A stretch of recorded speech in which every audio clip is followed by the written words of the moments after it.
చెయ్యి చూడు గీత చూడు వేలి ముద్రే ఉంది చూడు ఎవరి వేలి ముద్రే అది వేరు విడిగడంతా గుండె చూడు అది చేసే పని చూడు చేస్తుందెందుకు అది నువ్వు చెప్పు కన్నులెన్ని ఉన్న ఒక్క కన్ను కూడా చెయ్యలేవుగా కన్నులెన్ని ఉన్న అన్ని కన్నులన్నీ ఒకటి కాదుగా చేశాడు ఆ దేవుడే దేవుడు ప్రేమిస్తున్నాడు నువ్వు కావాలని అంటున్నాడు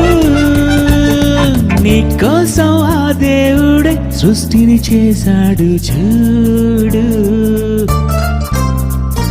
నీకోసం ఆ యేసునే బలిగా ఇచ్చాడు చూడు